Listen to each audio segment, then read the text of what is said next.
Well, ladies and yep, got it. All right, ladies and gentlemen, boys and girls, children of all ages, this is the Jolting Joe Sports Show. I'm your host, Jolting Joe, joined today by a good friend of mine, Scott Sosby, who is a San Antonio Spurs fan, Texas Ranger fan, Cowboy fan, and all things Texas Tech. Right. That pretty much sum you up? Yep, there we go. All right. So, well, we're inside today because the weather's kind of crappy. So if we were smoking, I got a barber pole. If we were smoking, I'd have an Olivia Nub. So there you go. There you go. The wife won't let me smoke inside. Yeah, mine. Yeah. I don't think unless I had a smoking room, I don't think I would smoke inside. Exactly right. Right. And then I got some Four Roses single barrel rocking today. Good stuff. I'm doing a beer because I may have to drive later on. It's from the Fredonia. I can't get anything from the Fredonia Brewery here in Nacogdoches. It's their stout. He's doing it. It's very good. Sounds tasty. Yes. All right. Well, big news yesterday was the owners and players finally agreed to end the lockout after 99 days. So we've got some new stuff. Obviously, they're going to keep the 162 season. Apparently, they're going to make up the 6 games that were missed as doubleheaders later in the season. I think they're going to put off the pitch clock and shifting the ban.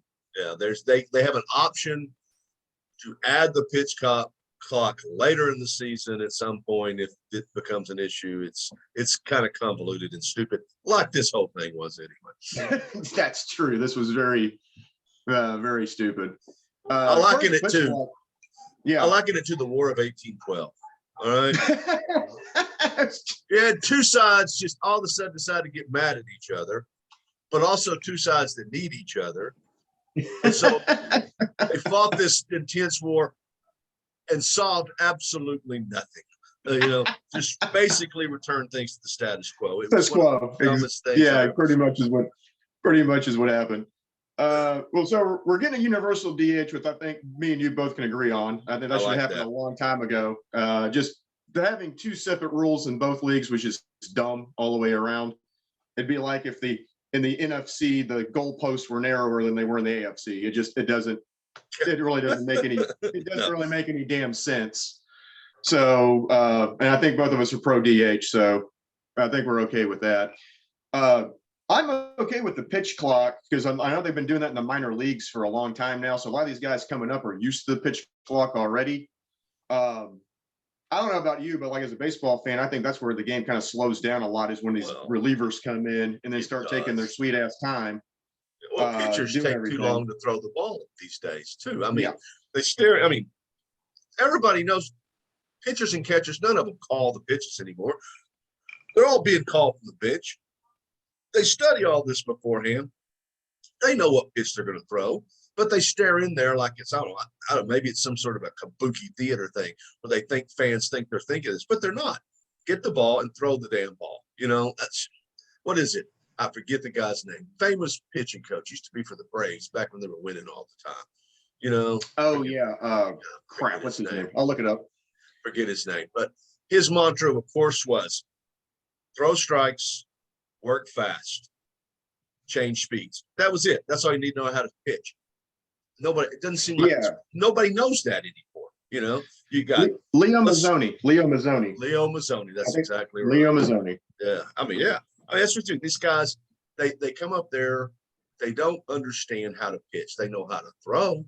Nobody's throwing faster than these guys ever. We got lots of guys that are throwing hard. They don't know how to pitch. None of them know how to pitch. It's because they're not developed to know how to pitch. I think the pitch clock would actually help them because they would have to work fast to do that. Yeah.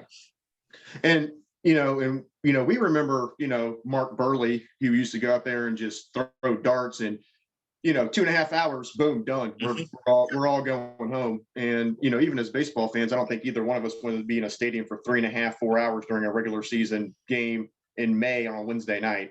Especially since they're going to stop serving beer in the 7th inning anyway. So, know. Right. Yeah, no kidding. They also stopped the stupid runner on second base. They stopped that, and no more 7-inning doubleheaders either. We're going back to traditional baseball with that. But of course, the big thing is banning the shift. Yeah. where do you stand on that? I'm pro shift, I think. I'm pro shift. That's fine. Anything, I don't see why you have to mess around and ban something. If somebody wants to shift, everybody, I mean, we're talking, move the damn left fielder, move everybody over to the right side of the damn field for these left-handers. If these guys are going to learn to hit the ball the other way, who the hell cares? You know, learn to hit the ball the other way. That used to be a big thing in baseball. What are they not doing? Joey Gallo gets his ass up there. He's been doing this. What other sport would we have in which a guy was decidedly mediocre, even maybe less than mediocre? People tout him as a superstar. Joey Galloway bats 206. All right, 206 would have left you in single A ball 25 years ago. I don't care how hard you hit the damn thing. He swings and misses half the time, more than half the time. He swings and misses. When Joey Gallo and guys like him are at the plate, this is what's going to happen. Pitcher and the catcher that's what they're playing, is pitch and catch. He's swinging and missing, or he's hitting the ball and it goes a long ways, or he's trotting down to first base. That's it. Most of the other team, they don't have to do anything. And that's what baseball's becoming. And that's what's killing it. It's killing this. Yeah. Well, if you want to speed up, and that's another thing too, if you want to speed up the game and stuff, get rid of these 3 true outcomes of just, walk, strikeout, home run, and quit trying to hit the ball out of the ballpark. And then strikeouts would come down. You get the ball and play more, which would add more excitement to the game in the first place. And then you could, get guys around the base the old-fashioned way instead of just trying to jack it out of the park every damn time. Oh, but we wouldn't get to be able to see what your launch angle is, right? And how fast the ball went out of the park, right? So I don't know. What is it, chicken or egg? Did ESPN cause that with this technology where all these people are staring at this stuff? Or did this new style of baseball cause that to come about? Whatever. Who the hell cares what the launch angle is if it goes out of the park? I mean, Hank Aaron probably hit, he hit 716 home runs. He ended up with 748, I think, home runs. And I'll bet 600 of them barely cleared the fence. Who cares? It counted the same, right? Yeah. As that missile that Joey Gallo hit at 480 feet that, happened on the, his 12th time at bat the last time, and the 11 other times he struck out, Right. I don't get it. I don't it, as a great baseball, somebody played baseball. I don't get what they're doing with the sport. When I watch it now, if I don't drink enough, I scream and yell at the television. I scream and yell at it anyway. But it's, my dogs and my wife they got where they wouldn't even watch baseball with me because I scream at it so much. And it is, what the hell are these guys thinking? What are they doing? Right. These batters come up there, it's like they don't even have a plan. It's like, I'm just going to swing as hard as I friggin' can and see what happens. Yeah. We used to have guys like that. I sound like you kids get off of my yard, but we had guys like this 30 years ago that did that. And you know what? They never got out of single A ball because you didn't know how to play baseball. Like baseball. And where's the deal? Nobody cuts down on with 2 strikes on them anymore, right? The goal is to get on base, right? Very few people will choke up with 2 strikes. Very few. The goal is to get on base, right? Whichever way you can. So if you've got 2 strikes, make contact. How you make contact? You shorten your swing. Just shorten your swing is how you make contact. They got up there. It's like they don't think when they're batting. I just, they swing at pitches that I'm like, what the hell are you swinging at that? Some of them, what are you swinging at this pitch for? You can't hit it. Why are you swinging at this pitch? You can't hit it, right? Or others just say, I'm just not going to swing at all. I'm going to see, wait forever for I get the perfect pitch. Well, if you're hitting against a really good pitcher, you're not going to get the perfect pitch to hit. It's maddening to me when I watch it. You know? And it's all on the offensive side, and I don't get it. And pitchers don't pitch right anymore. Yeah. Well, and the thing too with the shift is, defense is part of the game. And if you've got Joey Gallo coming up there who 90% of the time hits the ball to the right side of the infield, that's part of the game. Hell, they shifted Ted Williams back in the late 40s, early 50s for crying out loud. Mm-hmm. So, it's not something that's that new. It's gotten bigger, of course, with all these analytics and stuff. And then also too, that's the first base side. So you can make a play from shallow right field and throw a guy out at first base. Why wouldn't you do it? Not exactly. That's right. Do whatever it takes to win. I think banning that's taking away from the, defense. It'd be like banning a defense in the NFL or in the NBA had illegal defense, but they finally got rid of it, so they don't, you can play zone in the NBA now. You'd be like if they, say, well, you can't do cover 2 in the NFL anymore. That's dumb. I don't understand why I know they want to get the ball and play more, but like you say, hit the ball the freaking other way. I know he's our whipping boy because I hate him. Because when the Rangers traded Joey Gallo, I smoked a 65 ring cigar and drank half a bottle of bourbon in celebration. Because so we banned the ship. So Joey Gallo bats 235 instead of 206. Right. Big friggin' deal. He's still the same stupid baseball player that there is. I don't know. I don't get it. Yeah. Let's see here, and I also think they kind of pushed back the bigger bases too, right? I believe they. Yeah, that's the bigger bases. Yeah, they're going to go with the bigger bases. It's just going to be. I think. Who cares? I think. That I don't think it's a big issue. I think number one, I think it's a little bit more of a safety issue with running. It's down what it is. Base. It is a safety issue. Yeah, and it's going to first base and second base. It makes second base, right? And then stealing second base, you're going to be able to hopefully stay on the bag instead of popping up off of it. Is what they're saying. Don't know if it's true. They make it easier to steal as well. And I'm all for that because nobody runs anymore. We've taken speed out of the game anyway. So, I mean, remember the St. Louis Cardinals. Yeah, remember the Cardinals of the early 80s under Whitey Herzog? With Vince Coleman and an ugly dude that looked like E.T. I forget his name too. Those guys. I mean, Vince Coleman. If you walked him to lead off, that was like giving up a triple because he's going to be standing on third before long. Right. And those guys, they won the World Series. With this, I mean, they had one guy that hit over Jack. See, I should have looked up things. Jack, I forget his name now. I used to play out in the outfield for him. Anyway. He hit 30 home runs that year. They'd have a other person hit even more than 10 that year.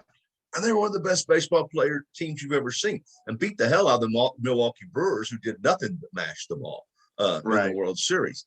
But that's gone. That kind of stuff never takes place anymore. Yeah. It would add, I think that would add to the other big thing about baseball is young people don't watch it anymore. I think you may be the youngest baseball fan I know. That's how bad it's getting to be. Because they don't. There was a thing the other day. A study came out that and this is unbelievable. The average, and we're talking about the average age of baseball fans was like 57 years old. Jesus, that is unsustainable if you can't get young people to come watch the game. Right. And that's why I often say, is baseball worth saving? If young people are turning out and they don't care, 20 years from now, who's going to watch baseball? And people say, a major sport can't go away. Do you know who the heavyweight boxing champion of the world is right now? Right.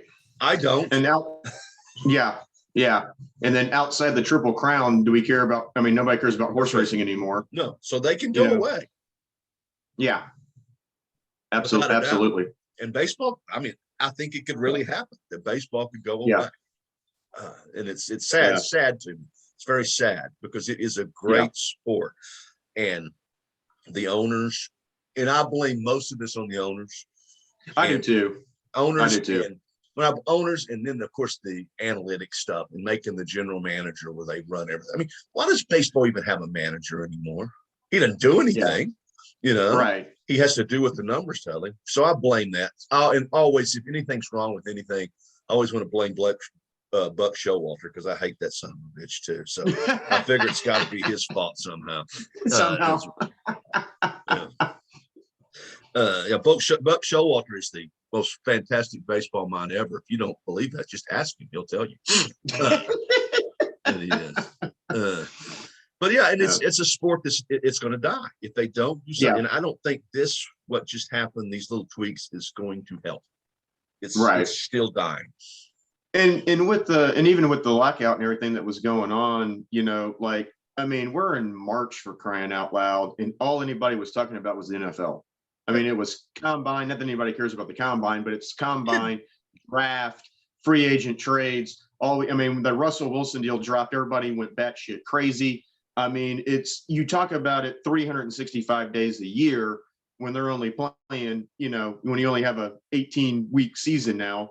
And but they have just nailed marketing. And also too, they got their shit together, because the last lockout that they had, I mean, say what you want about Goodell, but even Goodell said, look, if we don't have a deal in place and we don't play, like, I will forego my salary. I will take a $1 salary. And they had something done before training camp started, and they were talking to each other every day, and they knew how much money was at stake. And this thing went on for what, 40, 50 days before they even talk to each other. Yeah, every 42 met, days. It was like for 40 minutes.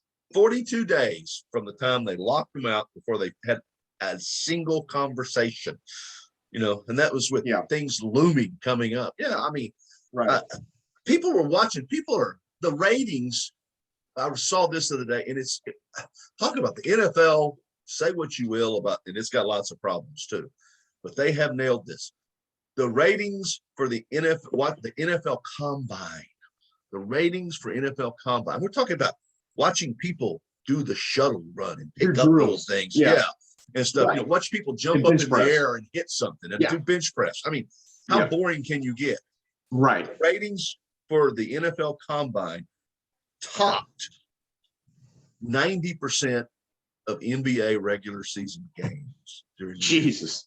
I mean, it's no baseball. Oh, it just overwhelmed that. It's just, I mean, the 9 of the top 10 most watched television programs last year were NFL football games. Yeah. That's just crazy. What was it? Yeah. Amazon? What did Amazon give the NFL? Like $1 billion? $1 billion. Yeah. To broadcast one game a week. And not even a good game. I mean, it's going to be, Jacksonville Texans, one Thursday night. It's going to be Bengals Browns. It's going to be, Jets Giants, or whatever the hell. I mean, it's going to be crappy games, and but people are still going to watch it, because now you're going to bet on it. You got fantasy football. You either watch for fantasy, or because you got or just because, hey, let's just, that's the thing. That's where the NFL's gotten really great, is people will watch it no matter what. They don't really care who's playing per se. It's just a matter of, let's make things interesting. It's like, I got that guy in fantasy, so let's see what he does. Well, and that's the gambling thing too. The NFL finally, they're one of the last ones. It just went ahead and embraced the gambling. The basketball and baseball haven't done that yet. Now, part of that is NFL has two people who we make wagers. We're not any good at it, but we make them. That's true. The NFL is the perfect game to bet on, right? It's just like it's the perfect game for television. Anybody ask me advice, what's your advice for betting on baseball? I like, don't. Because just don't, because there's no rhyme until the playoffs. Who cares? What about basketball? What should I do with basketball? Well, if you want to bet on basketball, forget the odds. Pick a team you think is going to win and bet on the money line. But even then, who knows if it's an NBA game? I'll bet on college basketball, but not an NBA game. Yeah. And you never why would you take the spread in basketball? Why? So, Golden State is favored by 12.5, and they're ahead by 20 with 3 minutes left, and they pull everybody, and 2 rookies for the other team hit 6 3-point shots down the edge, and Golden State wins by 10. They're happy. Everybody said, except for you, because you just lost a game you should have won. That's why you don't bet on basketball. Right. So the NFL has, but I don't know what the other sports could do to embrace the gambling part of it. Yeah. But they need to at some point. Yeah, because I mean, your point about I've made one baseball bet in my entire life, and I actually bet against the Astros because they were playing the Tigers at home, and the Tigers were plus 400, and and Verlander was pitching, and I'm like, you know what, I'm just going to throw $25 down on this, because if I win, I win 100. They'll, and if I lose, I'm out $25, and the Astros win, and that was the game. And it was a regular season game, but Verlander gave up 1 hit. It was a home run. and Astros couldn't get anything going, and the Tigers won that game 1-0. Yep. And I think Verlander threw a complete game too, but he gave up the one home run, and that was it. And I was like, that it's stupid. Like, there's no reason that the Tigers should have won that game. No, that's not. I mean, no reason.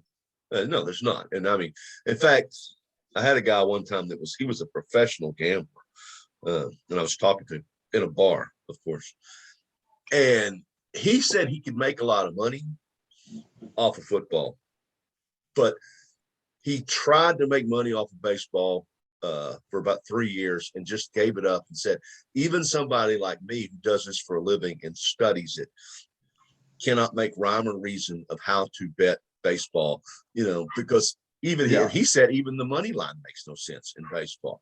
And how you do it, because you just don't, because from game to game, you just don't know. So he gave it, and that was where I got the little line. His advice on anybody ask me how to bet on baseball, don't. That's what you do.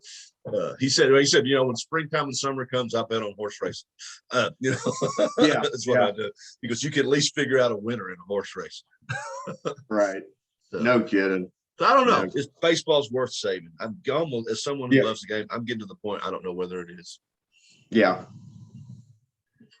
I still love going to the ballpark, but I do too. Yeah. It's still the best. I think it's still the best sport to watch in person. Oh, absolutely. I mean, you gotta. I mean, the parks themselves are, gorgeous, and some of them are historic. You got Fenway and, places like that, and it's just, to go and see the monster, and sit there and watch a ball game, and then, in a nice summer day, and or a spring day when the temperature's nice, and just see a ball, hear the crack of the bat, and hear the catcher's mitt pop. It's a fantastic game to see in person. Well, it is. It always, and it's just if you've ever, of course, I don't think you get this thrill like you used to, but everybody always remembers the first time I think they ever went to a ballpark, a major league ballpark, and you walked up that ramp. Yeah. And that scene of the green out in front and everything was just like nothing else. I mean, it was different than going to the first professional football game I ever went to was in the Astrodome. The Oilers playing the Redskins, 1975.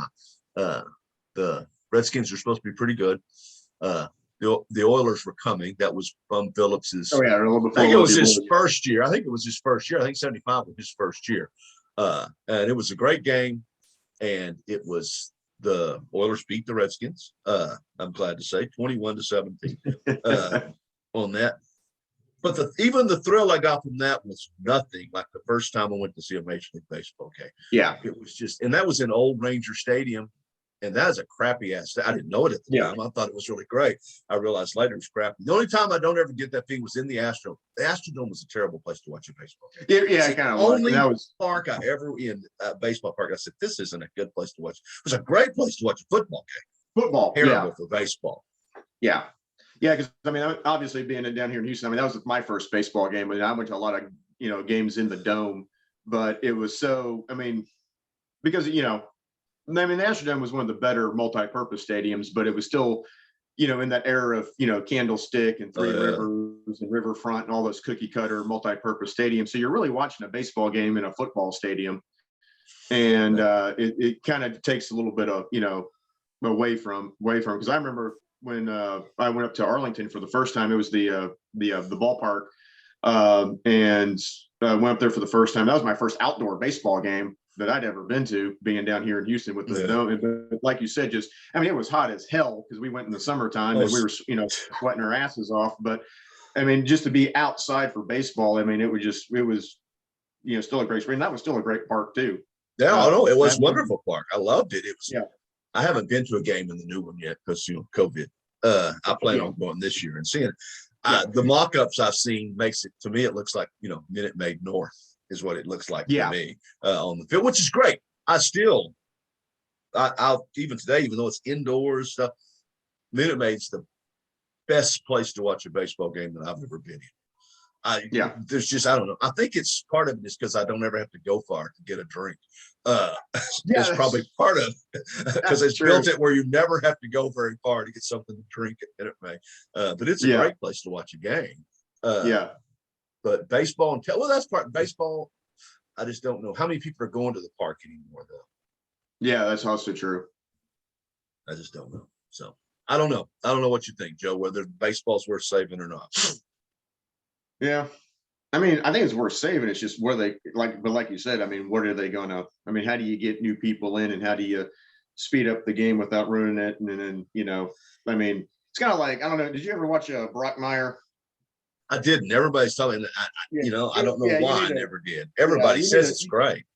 Yeah, you need to watch that one. But basically, towards the end of the series, he becomes the commissioner, and because baseball's basically dead. Because this is like 50 years in the future or something, and like baseball's dead. And he's like trying to like say, like, well, how do you do this? And like none of the owners want to do anything. He's like, Robo, sounds great. Well, they won't go for it, and this, that, and the other thing, and like they were getting like 4-hour games, and like only a few hundred people in the stadium, and it was like a dying thing, and like that might be Brockmire maybe become reality here. Maybe, yeah, it may be. I tell you what. So, but I think we can agree that the NFL's got it all over baseball. If the NFL, of course, can figure out what they're going to do about all this quarterback stuff, and teams making stupid decisions on quarterbacks, which I think I think 3 teams that just got in the news have made very poor decisions on quarterbacks. Yeah. But now, speaking of which, let's get into that. So first of all, Aaron Rodgers staying put, which you called. You didn't think he was going anywhere. And that's poor decision. I think that's poor decision number 1. What the hell? Really? So Aaron Rodgers goes. What has Aaron Rodgers given the Packers? What has he given them? 1 Super Bowl. One Super Bowl and a lot of heartbreak and a lot of first round exits. Yeah, because he is a lot of, NFC Championship exits as well. At what point do we start calling Aaron Rodgers the biggest choker in NFL history? Oh, a good friend of mine's a Packer fan, and he's already calling him a choker. I mean, he said, when they lost that game to San Francisco, he was like, and some of the Packers fans on his side are saying, he's, great regular season quarterback, but he can't get it done in the postseason. It's like being a great regular season pitcher, and then you suck in the, or a hitter in the regular, and then you can't do anything in the playoffs. I mean, look at the Astros all those years, Bagwell and Biggio, they just disappeared in the playoffs in the 90s. I mean, of course, they were playing the Braves, and and then they ran into Kevin Brown. Well, they got the Braves every friggin' year, and yeah. Then they were into Kevin Brown and the Padres, but at the same time, it's like, but those guys, I mean, they would just not show up, and then and Rodgers is what makes him a good quarterback. I think this is my thing. What makes him a really good quarterback in the regular season, and I think it's overinflated because again, it's kind of like we're talking about baseball with analytics. We look at numbers and particularly quarterback rating and all this stuff. Aaron Rodgers is keenly aware of that. And Aaron Rodgers never takes a chance. He never takes a chance. He never does anything but make the safe throw that he knows he can make because he's utterly, completely, almost unnaturally afraid of throwing an interception. And that's because he doesn't want to hurt his quarterback rating. And he becomes just, he dials it back. Well, you know what? When you get to the playoffs, that's the quarterback who wins. That guy who takes that chance. Right. Look at the San Francisco game versus that. After that first drive of touchdown, which the Packers do that all the time because it's scripted, after their script plays, they don't really do that well. Right. But after that, they scored no touchdowns, none. Yeah, no. The rest of the game. And you know what it was? Because every time Rodgers wouldn't take a chance. San Francisco, Garoppolo, who's, let's all agree, right? He's not near the talent that didn't have the arm talent that Aaron Rodgers has. But he was willing to take the chance. He threw some interceptions. Yeah, he did. Jimmy G's going to throw interceptions no matter what. But still, because he took a chance, he took the team down the field, and they won the game. And Aaron Rodgers refused to do that. So what would the Packers, what are they paying him, $50 million a year? Well, that's what the report is. I don't think it's been verified yet. Rodgers says it's not that much. Well, he hasn't signed a contract yet, and I don't think he said it was for that much, but that was what Rappaport was reporting was like for like $50 million a year for the next 4 years. Because he's got 1 year left on his deal, right? He's got the 2022 season on his, and then he's going to do 4 more, so he's going to end up spending 5 more years, and I guess retire as a Packer. But he's such the diva too, and he's always bitching and complaining about stuff. It sounded like he wanted out of Green Bay, where I mean, he could have easily asked for a trade. He could have very easily just played out this season and became a free agent and went somewhere else. But then he just decides to stay. I mean, you say what you want about it. He's just a weird dude, man. Like, but he's such a, and then like Charles Barkley quote just nailed it, where he was like, "Oh yeah, Aaron Rodgers is the pretty girl that you always have to tell her she's pretty," and that just sums up Aaron Rodgers in a nutshell. He's a damn good quarterback, but you always have to tell him he's a damn good quarterback. If not, he gets his feelings hurt. Yeah, and now the Packers for 4 years are going to be in cap hell. Who are they going to put around him? Yeah. And they already got offensive line problems. They're not going to be able to solve this offensive line problem. Right. And Devontae Adams is going to want to get paid.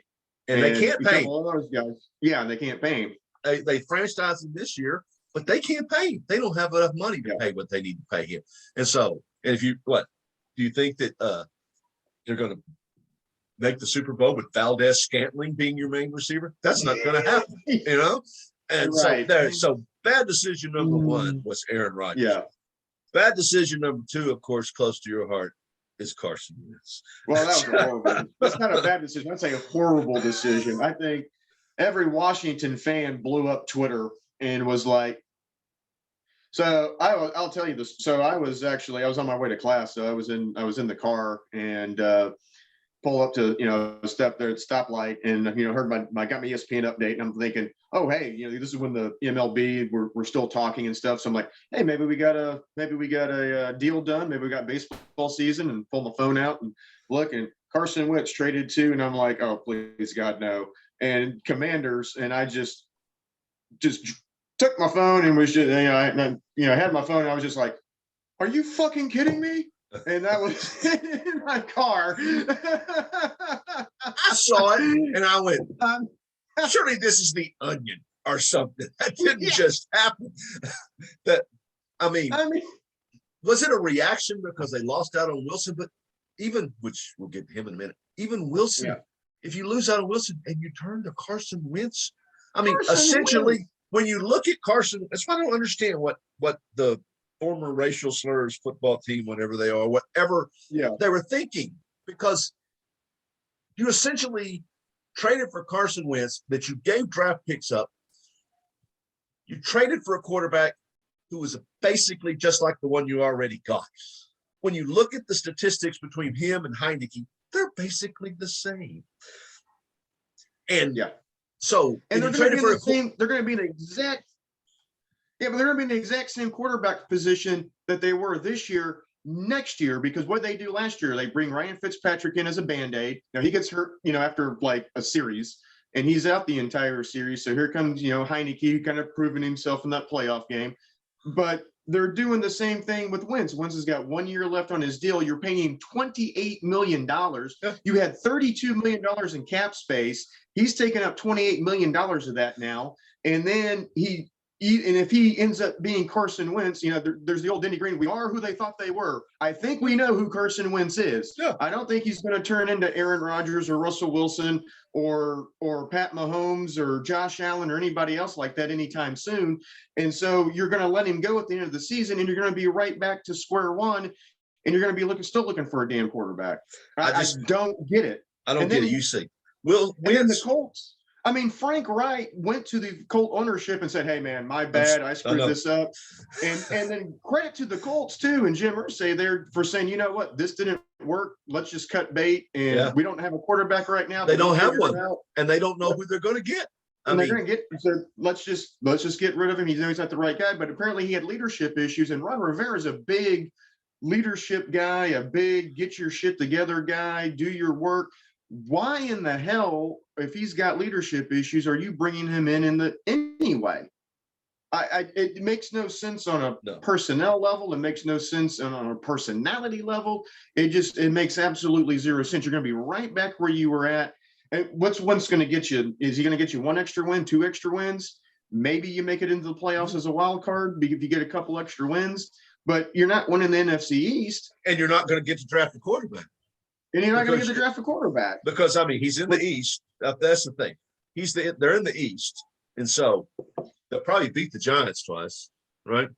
They'll beat the Eagles once. They quite often beat the Cowboys once every year at least. So there's 4 wins there, and then they'll probably get to play Jacksonville. So they'll win 6 with wins. They'll win 6, 7, maybe 8 games. Then you're picking what, 13, 14. You didn't make the playoffs. You're picking 13, 14. You don't get to pick another quarterback. Right. You're going to roll with this guy. I mean, this is a guy that, you think about it, Wentz did not make the playoffs with the Colts. This is a team that had the best offensive line, one of the best offensive lines in the NFL, the best running back in the NFL. Running back. One of the best, if not the best defense in the NFL. Yeah. Now, I will give them, they don't have very good receivers. Okay. Yeah. Now, we're going to put him on Washington, which has a decent, but not great offensive line. Has a potential for being a good defense, I think, but they didn't show it last year on this. Has a pretty good running back, not Jonathan Taylor running back, and has some absolutely abysmal receivers when you look at outside of Terry McLaurin. I mean, you've got McLaurin, and that's it. Logan Thomas is always hurt, so you have no tight end, and then there's nobody else. What's Carson Wentz going to do?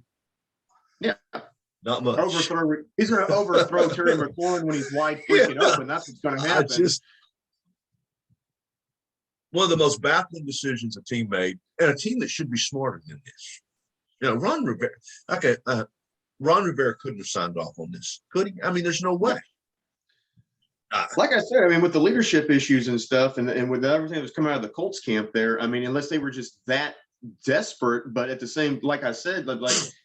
You're going to be in the situation next year. So why are you going to just stick with Heinicke? If that's going to be the case, he's a hell of a lot cheaper. You can go out and get some other free agents. You can get another wide receiver if you need to, get another line. They already released Landon Collins because of the cap. So, but you can go get another linebacker. You can go get some cornerback, some DB help, which they kind of need. I think the front line's fine. But, you still got Sweat and Payne and Chase Young coming back off the knee injury. That'll be fine. But the secondary's been a little iffy. But, get you a safety or a DB, and then get a freaking, wide receiver. You need a number 2. You got McLaurin's your number 1, clearly. And Logan Thomas is a decent tight end, but he's always freaking hurt. And so, I don't know. It just, like I said, every Washington fan was like, what are you doing and why are we doing this? I mean, I guess it was desperation. That's all. I don't know. It had to have been. It just had to have been full on desperation. Yeah. So, and then of course, everybody likes to think the great move, and I think I'm against the grain here, was the Broncos trading for Russell Wilson. Yeah. And I don't know. Is it just me? I've never quite understood the fascination with Russell Wilson. He's good, but he's not. I don't put him up. They always do. Where is Russell Wilson elite? What's he really done? Say he won Super Bowl with Seattle. Yeah. He won the second Super Bowl they should have won, but they should have handed the ball off to Marshawn. Exactly. And but the one Super Bowl they won really is because the defense was the best in the world. Yeah. Yeah. I always look at Russell Wilson, and every time I watch him play, I just kind of go, and I don't see how. And now Denver trades for him, and even if let's make him above average. Let's make him just very good, maybe not the great.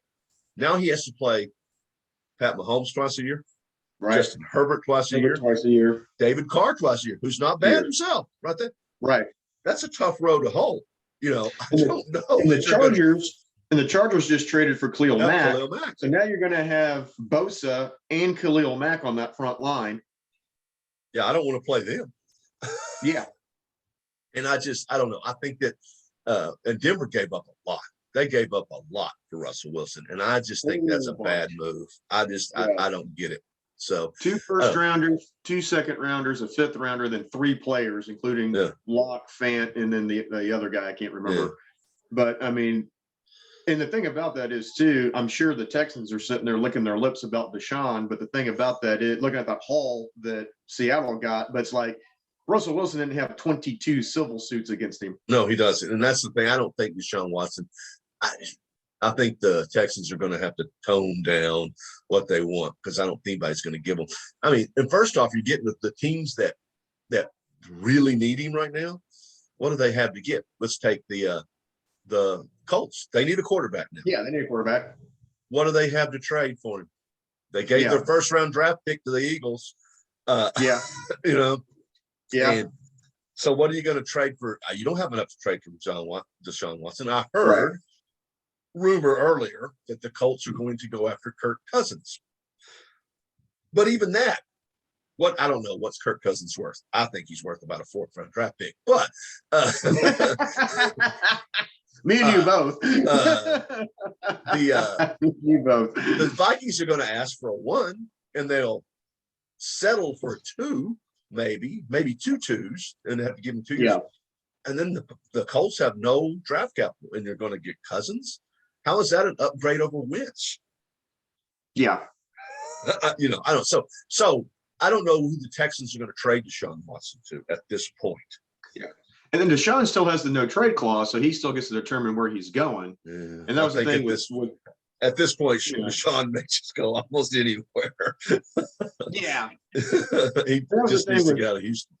Yeah. And that was the thing with Wilson is he was like, don't trade me to Philly, don't trade me to Washington. Yeah. Which I understand. I wouldn't want to play for Dan Snyder either. Yeah. but don't you think Russell Wilson looked at the team too, just like we were talking about, and said, I don't see this as a team that just needs one guy to put them over the top. I don't think Denver's either. But and then now Denver's got a lot of good young talent. So I think they got a few more weapons right now. So, be a good place for him to go to kind of end his career at, like kind of like Peyton Manning did. But I don't know if they're going to get to a Super Bowl or not, because that AFC West is just stacked. I don't see how you get to, and even if you get through the AFC West, then okay, say you do somehow make it through that, then you got Buffalo, staring you right in the face. Good part of the North, they're not that bad. The Ravens are still pretty good. The Steelers are always going to be the Steelers. That's a pretty, that's pretty hard to get through on this. Man, you're talking about, then there's the Bengals that I don't know whether the Bengals are really everything that, I don't know. We'll see. Some part of me thinks last year was a fluke with the Bengals. But, we'll see. That's AFC's tough. I don't know if And with the Patriots, does Mac Jones get better, and then do they improve? And then you're looking at, and in the East there, you're looking at like you say, you're looking at Buffalo, you're looking at New England. The Dolphins. The Dolphins are a pretty good football team. Yeah. You put the Dolphins. Put it this way: you put the Dolphins in the NFC East, they win it going away. Right. And Tennessee's not great, but Tennessee still got Derrick Henry. It's so it's they also got that Aggie though. So Tampa's not the best in the world, but they still got. I don't want to go to the NFC because honestly, you look. I was thinking this other day. You start looking at the NFC, and if it's a quarterback-driven league, all right, let's look at the NFC quarterbacks. Regular season, I guess Aaron Rodgers scared you, right? Yeah. But who else over there just really scared you in the NFC? Stafford and the Rams. Stafford and the Rams. That's a team thing, and Stafford's that's a team. Okay. That is a team thing. That Stafford's okay, I know they won the Super Bowl, but we saw them stumble a little bit in the regular season, and they, especially when they drafted, when they traded for Von Miller, and you had Von Miller, and you had you had Aaron Donald, and you had Jalen Ramsey, and then that first game they got everybody they lost. Yeah, I'll put it this way: to me, although I know it is play the game and what happens, but it's any given Sunday. Both Kansas City and Buffalo would have beat the Rams in the Super Bowl. Yeah, they won because they drew Cincinnati. Right, is why they won on that. So in the NFC, this is how bad it is. When you start looking at, and he's definitely good. Look at the NFC. And you start looking at quarterbacks, and outside of Aaron Rodgers, you're like, well, gosh, I guess Dak Prescott's up there pretty high. That guy's not really worth the shit, there's just you don't have the quarterbacks in the NFC that you have in the AFC right now, and if I was Russell Wilson, I'd want to just stay right where I was. All I can figure out is it just became a dysfunctional relationship. Yeah, that's the only thing I can figure, and he just wanted change the scenery, or just wanted out, or was tired of running for his life behind a bad offensive line. Oh, but God, and that they did nothing to improve ever. yeah. So I don't know. So I don't know. Next year's going to be interesting on this. Talk about interesting. I think the NCAA tournament this year is one of the most interesting things that you come, because usually my thing is going into the tournament is basically, if you're realistic, every year say there's 3 or 4 teams that could win the national championship. I think there's 10 or 12 teams this year who could win the national championship. It's pretty damn wide open, all the way down to 4 seeds on everything. I've never seen the NCAA tournament this wide open before. Who do you think makes the Final Four? Whew, I don't even know. I mean, do you think just Duke pulls one out just because it's Krzyzewski's last year? Could, but that team is seriously flawed. Yeah. I mean, they could. I mean, like I said, they're one of all those 10 to 12. Yeah, they have. I mean, Kentucky's fantastic right now too, and they're also bad sometimes. And there's times, yeah. And then hell, I mean, you got some good teams in the Big 12 there. I mean, Kansas is always good. Your Texas Tech Red Raiders are good. You got the defending national champion Baylor in there, who inexplicably lost to Oklahoma last night. Yeah. Which makes no sense. Well, that's the Big 12. That's the Big 12 tournament in a nutshell. Well, sure. And I think that's how I think it's the NCAA tournament. You never know from one time to this is the most wide open thing that there is in the world. Everybody says Gonzaga's the best. I don't know. Has Gonzaga been tested? Yeah. And I think that's one of their flaws when they get to the tournament is they start playing some teams that have just as much talent as they do, and it runs up against them. I honestly think last year was their best chance to ever win a national championship. Yeah, and they didn't make it. I don't see this team. This team's got. Well, I don't know if I was picking a Final Four right now. I think I'd put Gonzaga in the Final Four. I think I'd have to because they're very, very good. Kansas, see, I want to put Kansas, but then basically Kansas has the one scorer who I can never pronounce his name. You shut him down, Kansas doesn't have an offense. And so I don't know how that works. I'm not going to put Kansas in there. My surprise is probably Illinois coming out of the Big Ten.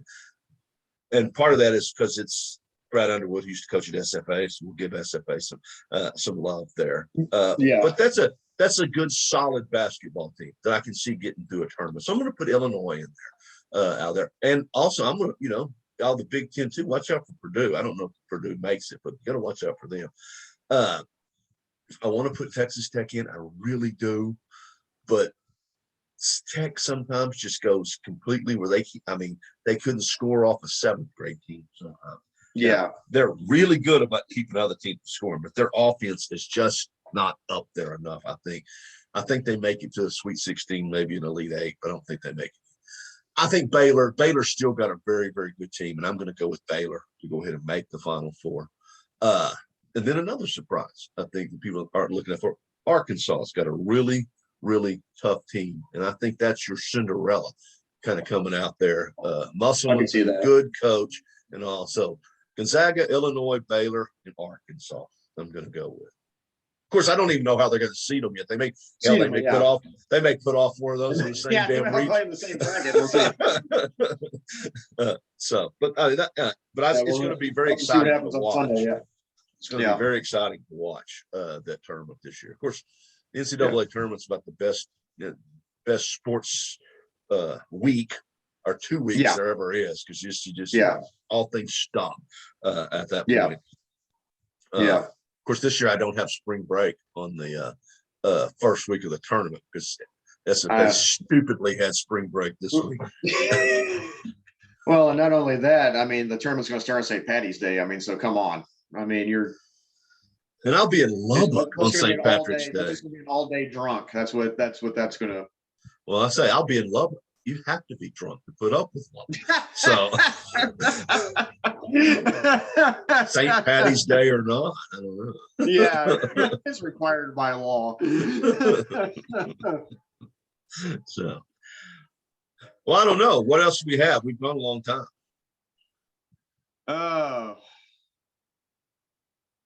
I don't know. I think that's it. Oh, what's up with the? I haven't read too much about it. I kind of skimmed it. What's up with the J. Rue and his daughter?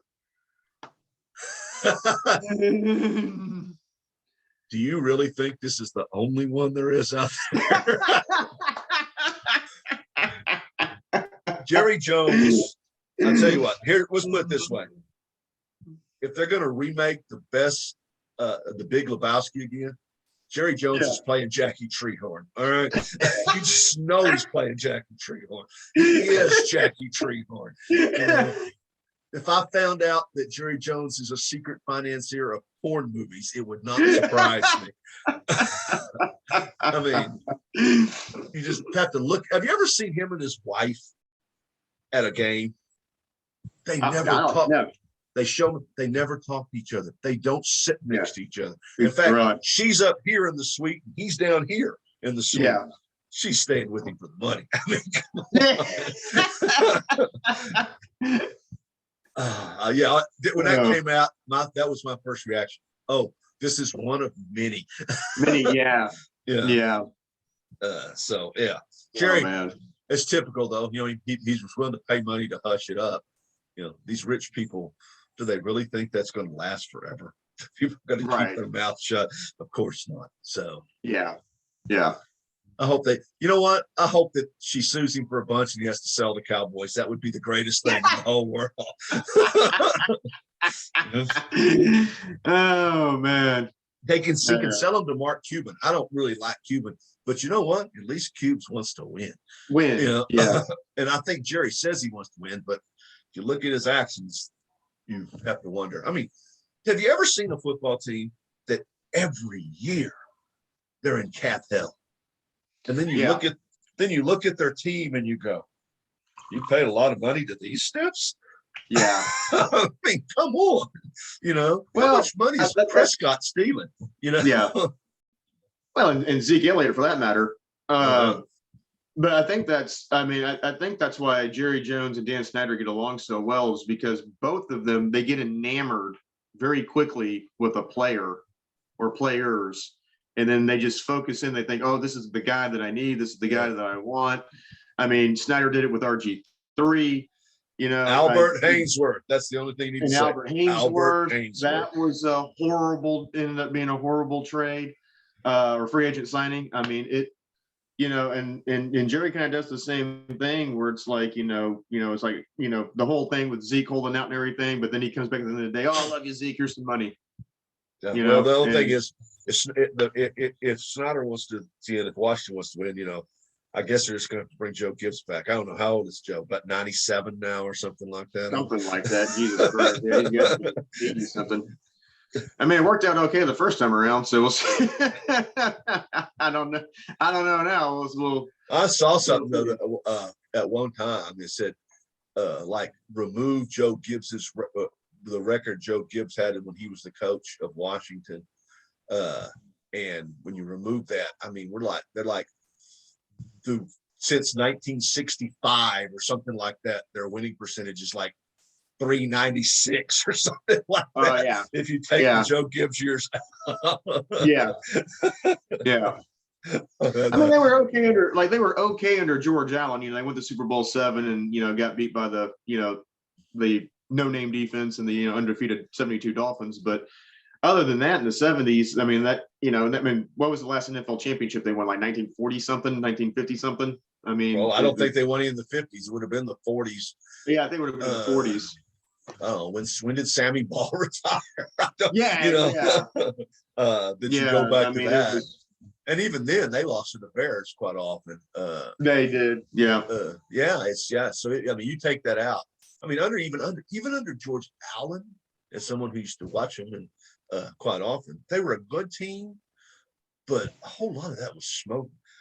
They won a lot of games with smoke and mirrors and things. And even though except for that one Super Bowl year that they did, I mean, there were a lot of, that's back when they played 14 games. There were a lot of 9-5 and 8-6 seasons in there that they got in as a wild card and thing like that. So, I mean, if you ever watch Billy Kilmer play quarterback, this guy. I'm not even sure Kilmer practiced. I think he, practiced drinking beer during the week. And Very. Showed up and hopped up his pants and said, "Boys, y'all want me to play quarterback today?" Yeah. He was like one of the guys like Len Dawson, where he's smoking in the huddle. Oh yeah. It was a different game. It was a different game, different era.